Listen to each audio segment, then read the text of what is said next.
think I was told she was in a coma at that early stage, and I think that's what, you have no idea of what that actually means at all, except having seen something on the TV, and you have this sort of mental image of this person sort of lying peacefully hooked up to equipment. When somebody's in a persistent vegetative state, people think that they're peacefully at rest. As time goes on, tragically, body shape changes, spasticity becomes common, twisted joints, the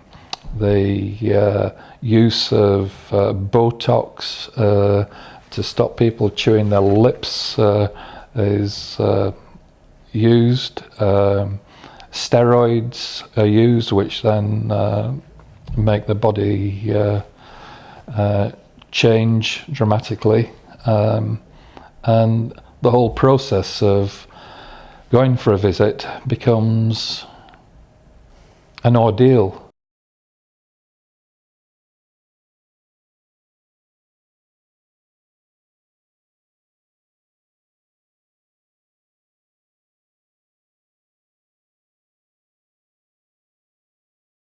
I think people's perceptions are kind of like a Channel 5 movie where someone lies completely still, looks wonderful, and then 10 years later they sit up straight in bed and...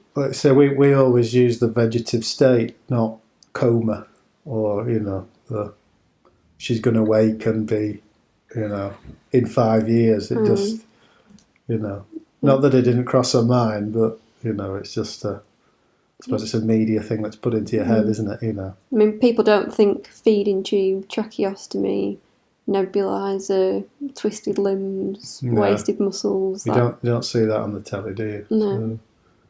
It's once you've lived it, you know what it's all about.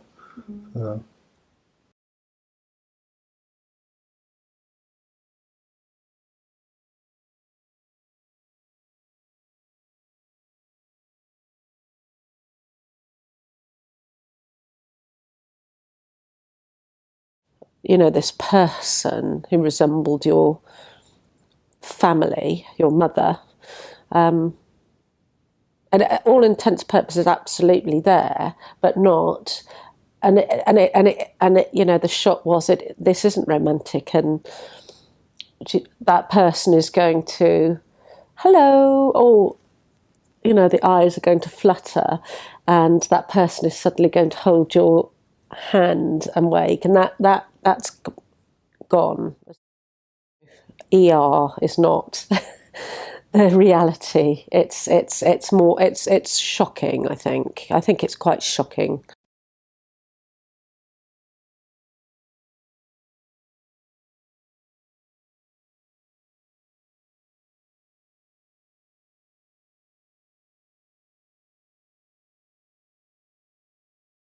The main one that I saw, which drove me insane, was Steven Seagal in Hard to Kill, I think it was called.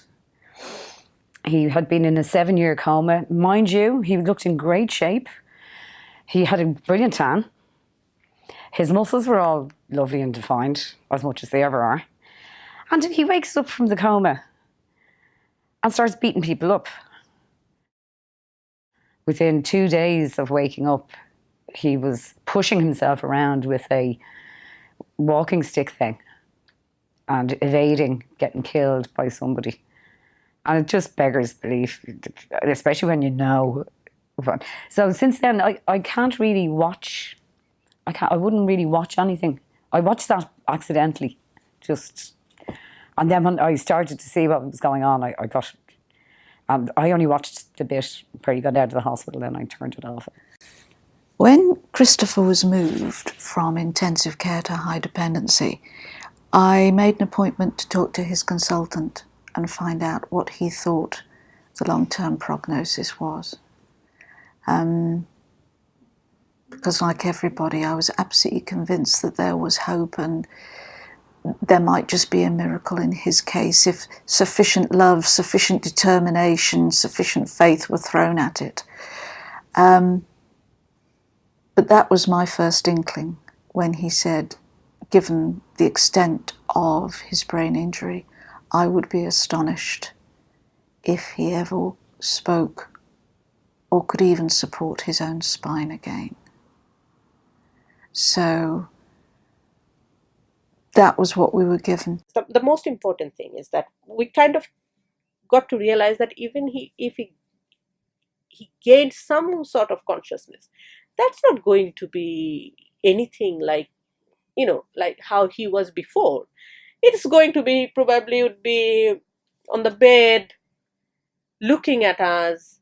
And one of the doctors, our family friend, he said that patient like them, if he can open his eyes and understand something, point to someone, that you'll think as miracle.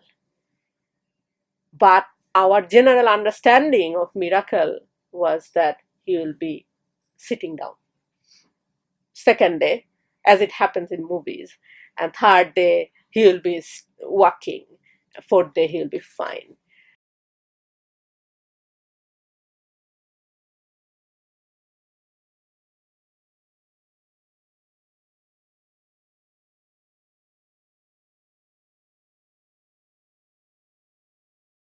Started to think a lot about the way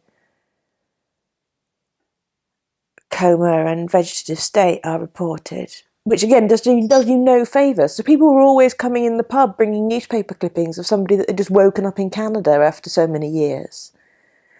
And we'd think, oh, because we'd sort of think it was true. Whereas obviously I know now, actually, that's probably just not even true. They probably weren't in PVS, they might have been in some different, there's all sorts of things about it. And I should have known it wasn't true, because really early on, it happened to us very, very early on, because about a week after Matthew's accident, it was GCSE results day, and he got the best results in his school.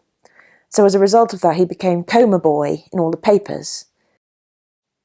That was my first experience, I suppose, of reading about us as strangers, thinking, the bedside vigil that was happening for Coma Boy. But one of the newspapers said that when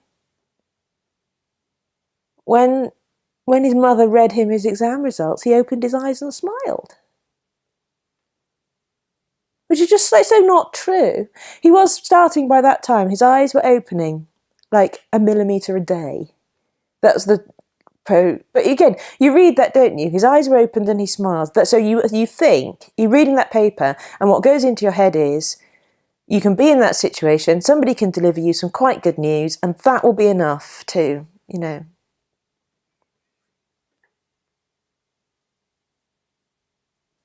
to... The spark of life will reignite.